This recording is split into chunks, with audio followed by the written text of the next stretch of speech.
ఆంధ్రప్రదేశ్ ఉప ముఖ్యమంత్రి పదవి తీసుకునేందుకు పవన్ కళ్యాణ్ సంసిద్ధత వ్యక్తం చేశారని ఇండియా టుడే ఛానల్ ఆదివారం వెల్లడించింది. ప్రధాని మోడీ, కేంద్ర మంత్రుల ప్రమాణ స్వీకారానికి జనసేన అధ్యక్షుడు పవన్ కళ్యాణ్, ఆయన భార్య అన్నా హాజరయ్యారు. ఈ సందర్భంగా India today channel reporter Pawan కళ్యాణ్తో మాట్లాడారు. రిపోర్టర్ ప్రశ్నలు, ఆయన సమాధానాలు కొంత అస్పష్టంగా వినిపించినా పవన్ ఏం మాట్లాడింది వినపడలేదు. ఆ ప్రశ్నల సందర్భంగా ఇండియా టుడే రిపోర్టర్ వ్యాఖ్యానిస్తూ పవన్ కళ్యాణ్ ఆంధ్రప్రదేశ్ ప్రభుత్వంలో చేరేందుకు సుముఖత వ్యక్తం చేసినట్లు పేర్కొన్నారు. ఆ తర్వాత కొద్దిసేపటికి ఆ ఛానల్లో ఈ విషయంపై స్క్రోలింగ్ ప్రసారం చేశారు. ఆంధ్రప్రదేశ్లో ఉప ముఖ్యమంత్రి పదవి ఆశిస్తున్నట్లు జనసేన అధినేత పవన్ కళ్యాణ్ వెల్లడించారని అందులో పేర్కొన్నారు.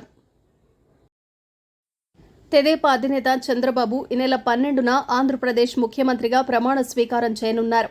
ఈ క్రమంలో ఆయన కోసం నూతన కాన్వాయ్ సిద్ధమైంది. తాడేపల్లిలోని ఇంటెలిజెన్స్ కార్యాలయం వద్ద మొత్తం 11 వాహనాలను అధికారులు సిద్ధం చేశారు. ఇందులో 2ంటిని సిగ్నల్ జామర్ కోసం కేటాయించారు. టయోటా కంపెనీకి చెందిన నలుపు రంగు వాహనాలకు 393 నెంబర్లు వేశారు. వీటిని చంద్రబాబు కాన్వాయ్ కోసం తయారు చేసినట్లు అధికారులు వెల్లడించారు. మృగశిర కార్తెను పురస్కరించుకుని హైదరాబాద్ నాంపల్లి ఎగ్జిబిషన్ మైదానంలో బత్తిన కుటుంబ సభ్యులు చేపట్టిన చేప ప్రసాదం పంపిణీ ఆదివారం ఉదయం ముగిసింది. 24 గంటల పాటు కొనసాగిన ఈ కార్యక్రమంలో తెలంగాణ, ఏపీ, కర్ణాటక, మహారాష్ట్ర, బీహార్, ఒడిశా, యూపీ, ఛత్తీస్గఢ్, హర్యానా తదితర రాష్ట్రాలకు చెందిన 55,440 మంది ఉబ్బసం వ్యాధిగ్రస్తులు చేప ప్రసాదం తీసుకున్నట్లు అధికారులు వెల్లడించారు. మైదానంలో పంపిణీ ముగియటంతో బత్తిన సోదరులు హైదరాబాద్ దూద్బౌలిలోని వారి ఇంట్లో పంపిణీ చేస్తున్నారు. మూడోసారి ప్రధానిగా మోడీ ప్రమాణ స్వీకార మహోత్సవానికి హాజరైన ఇతర దేశాల అతిథులకు రాష్ట్రపతి ద్రౌపది ముర్ము విందు ఇచ్చారు.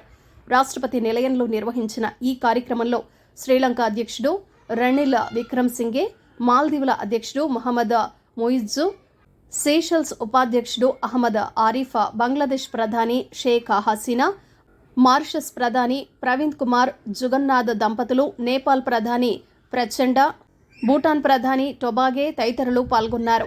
ఇరుగు పొరుగు దేశాధినేతల రాక తమ ప్రాధాన్యాలకు అద్దం పడుతోందని, ఇలాంటి సమావేశాలు పరస్పర అభివృద్ధికి దోహదం చేస్తాయని రాష్ట్రపతి అన్నారు. అనంతరం ఆతిథ్యాన్ని స్వీకరించినందుకు వారికి ఆమె ధన్యవాదాలు తెలిపారు. దేశ ప్రధానిగా నరేంద్ర మోడీ, దామోదర్ దాస్ మోడీ ఆదివారం సాయంత్రం ప్రమాణం చేశారు. 2014, 2019 ఎన్నికల్లో విజయం తర్వాత 2 సార్లు ప్రధానిగా బాధ్యతలు చేపట్టిన ఆయన తాజా ఎన్నికల్లో కూటమి గెలుపుతో వరుసగా 3వసారి పీఠమెక్కిన ఘనత సాధించారు.